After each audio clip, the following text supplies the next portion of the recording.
Անուն Հոր եւ Որդվո եւ Հոգվույն Սրբո ամեն։ Սիրելի հավատացյալ քույրեր եւ եղբայրներ, այսօր հայ առաքելական եկեղեցում մեծ տոնն է, այսօր ծաղկազարդն է։ Միայն քրիստոնյա հայ առաքելական եկեղեցին է, որ ծաղկազարդի տոն է ասում, մյուս եկեղեցիները արմավենու օրհնության օր են ասում։ Օրհնություն Դավթի որդուն, որ գալիս է Տիրոջ անունով։ Սիրելի հավատացյալներ, ես վստահ եմ, որ դուք բոլորդ գիտեք ծաղկազարդի տոնի պատմությունը։ Քրիստոս ժողովրդի առաջնորդությամբ իր առաքյալների հետ միասին գալիս է Երուսաղեմ քաղաք։ Հավատավոր ժողովուրդը ուռենու ոսկերը թափահարելով երեխաները բղավում էին օրհնություն Դավթի որդուն, որ գալիս է Տիրոջ անունով։ Սիրելի հավատացյալներ, ավարտվեց այսօր Մեծի պահոց 40 օրերը։ 40 օրեր շարունակ հայ հավատացյալը հնարավորություն ունեցավ գնալու մի ճանապարհ, որի ավարտին պիտի մաքրեր իր հոգին բոլոր տեսակի մեղքերից, որպեսզի կարողանար այսօր իր հոգու մեջ տեսներ մուտքը մեր Տիրոջ Հիսուս Քրիստոսի օրհնության եւ լույսի։ Ես վստահ եմ, որ շատ հավատացյալներ մեզ հետ միասին նախ մասնակցեցին բուն բարեկենդանին աստվածային ստեղծագործությանը, պատմությանը, մարդ Արարատի ստեղծմանը։ Հիշում եք բոլորը, երանական դրախտում Ադամ եւ Եվան բնակվում էին։ Հաջորդ շաբաթ, հաջորդ կիրակի օրը արտաքսման կիրակին մեր եկեղեցին տոնեց,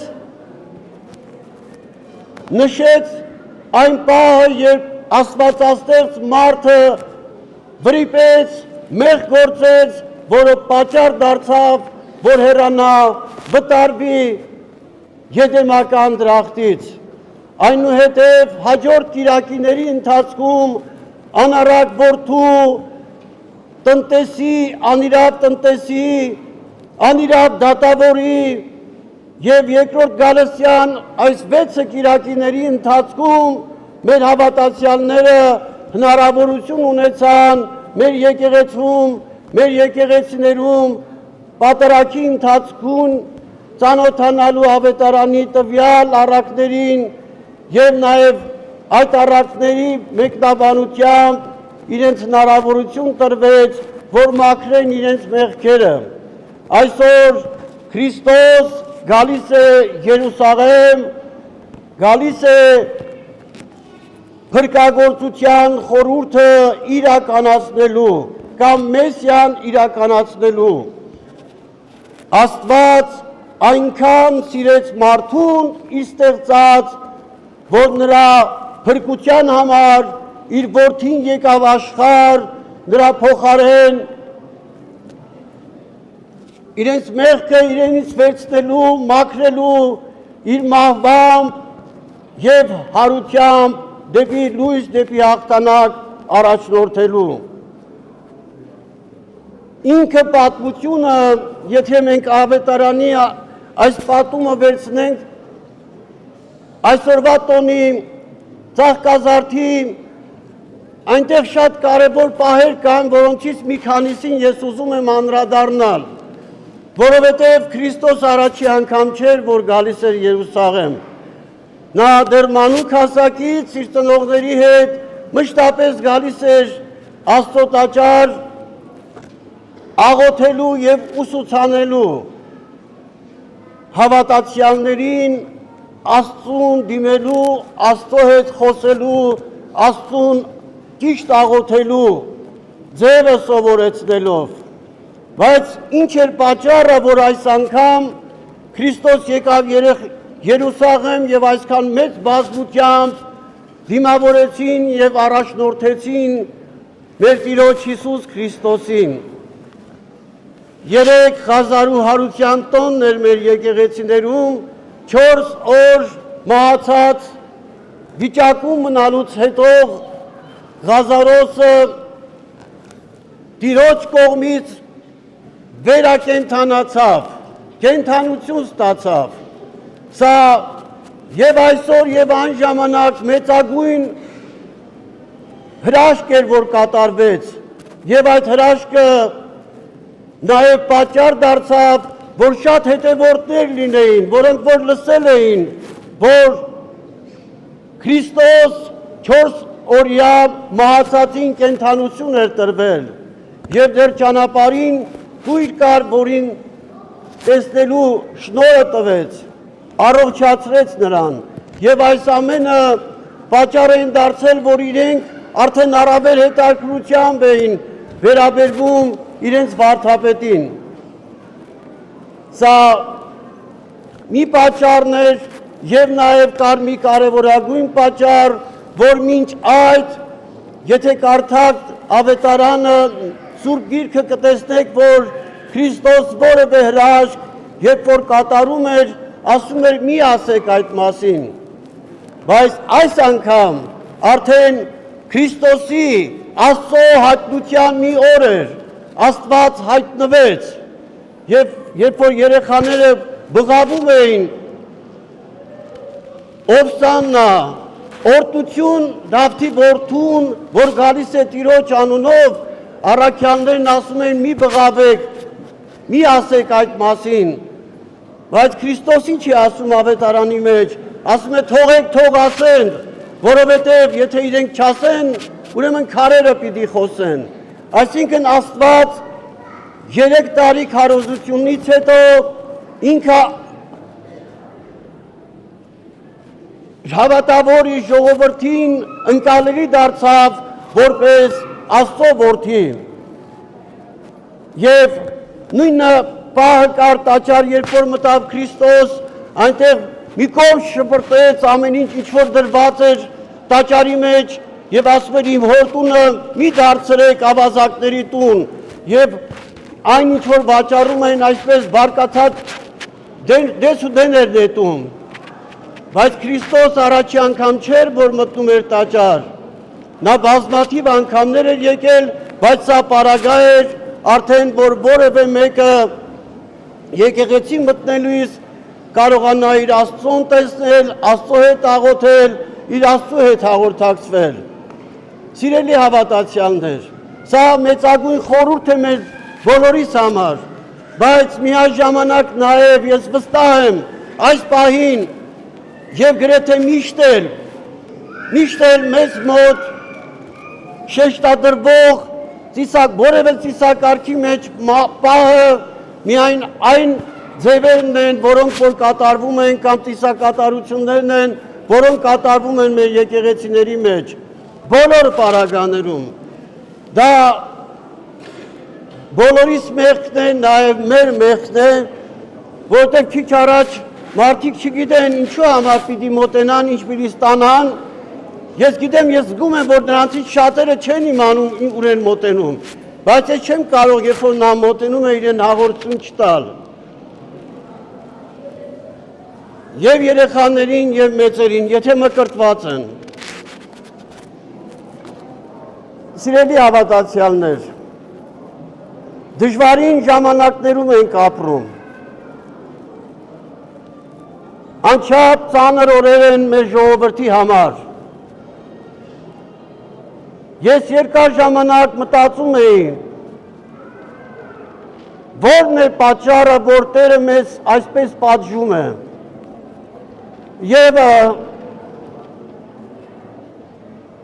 եկա վստահ այն համոզմանը, որ դա մեր բոլորի հավատքի պակասությունն է։ Մենք մի կողմից միշտ բղավում ենք, որ մենք առաջին քրիստոնյա պետությունն ենք,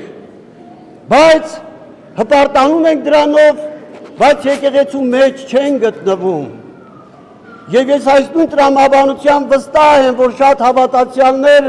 այսօր նաև այս վստահ հավատքը գիտակցությունը չունեն իրենց ներսում, որ Քրիստոս իրենց հոգու մեջ է այսօր գալիս, յուրաքանչյուրի հոգու մեջ։ Եվ ինչ է տեսնում այնտեղ, արդյոք այնպես ինչպես տաճար էր մտնում, մեր հոգուն, մեր յուրաքանչյուրից տաճարն է, եթե մեր տաճարը մաքուր չէ, բնականաբար Տիրոջ համար ընդունելի չէ։ Եվ մենք երբ պետք է այդ մասին ասենք, կամ ով պիտի ասի, եթե մենք չասենք։ Ես վստահ եմ, համոզված եմ, որ այն դժվարությունները,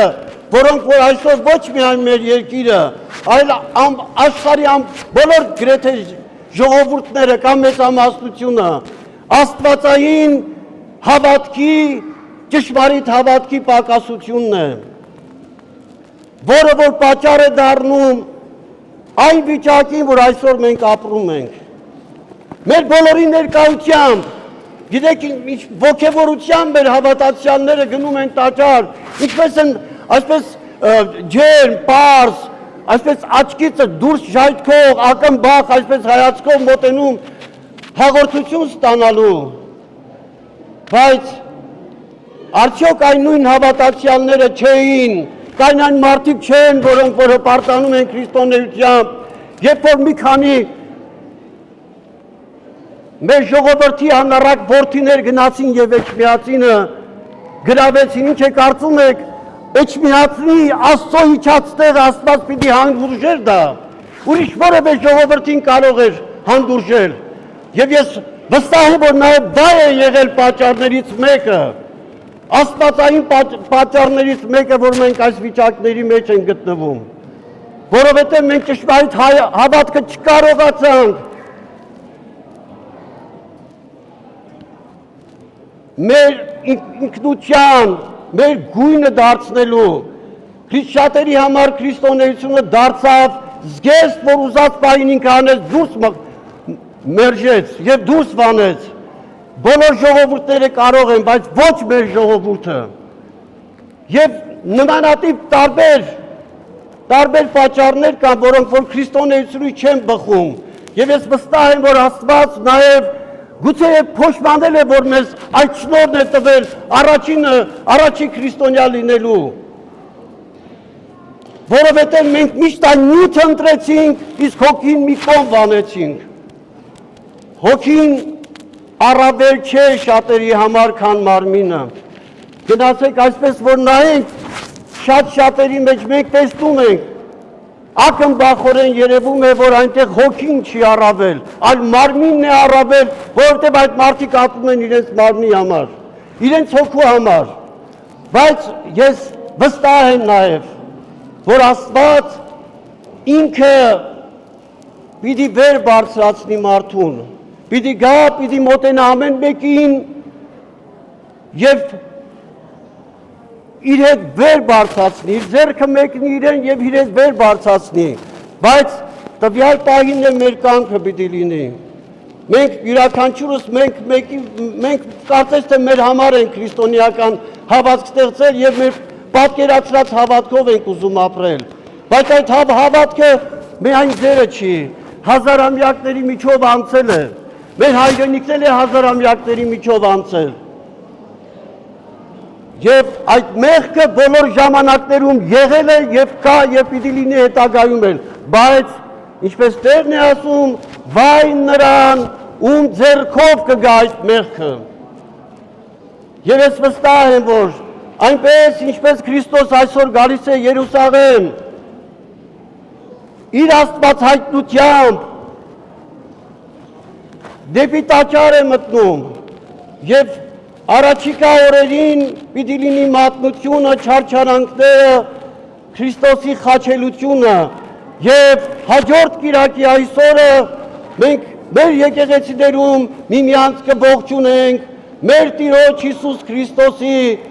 հրաշափառ հարության ավետիսով։ Եվ այդ ժամանակ է, որ սիրելի հավատացյալներ, մենք մեր ներսում, մեր հոգու մեջ, մեր հոգու աչքերով կտեսնենք այն լույսը, որը որ պիտի ճառագի Սուրբ հարության, այն լույսը, որը որ պիտի մեզ առաջնորդի եւ դեպի հաղթանակ պիտի տանի։ Տիրոջ սերը, խաղաղությունը թող լինի ձեզ։ Սիրելի հավատացյալներ, գիտեք, որ Ծաղկազարդի տոնը ամենայն հայոց կաթողիկոս Գարեգին II կողմից տարիներ առաջ հայտարարվեց որպես մանուկների երեխաների օրհնության օր։ Քիչ հետո մենք մեր եկեղեցու մեջ պիտի կատարենք օրհնության կարգը եւ իմ հորդորն է մեր բոլոր հավատացյալներին, որ ձեր հոգու մեջ անկեղծ աղոթք վերառաքեք առ Աստված, որ Տերը պահի պահպանի մեր հայրենից ժառանգած այս սրբազան երկիրը, պահի պահպանի մեր հայրենիքը, պահի պահպանի մեր ժողովրդին եւ առավել պահապան լինի մեր բոլոր երեխաներին, որոնք Քրիստոսի ժամանակ միասին ասում էին, ինչ էին ասում, օրհնյալ են, ո՞նց էին ասում, օրհնյալ է Դավթի որդին, որ գալիս է Տիրոջ անունով, օրհնյալ է Դավթի որդին, որ գալիս է Տիրոջ անունով, եւ Տիրոջ ներկայությունը, օրհնությունը թող լինի մեզ, ձեզ բոլորիս հետ միասին, այժմ եւ միշտ եւ հավիտյանս հավիտենից ամեն։ Եվ եւս բարձր ասամ։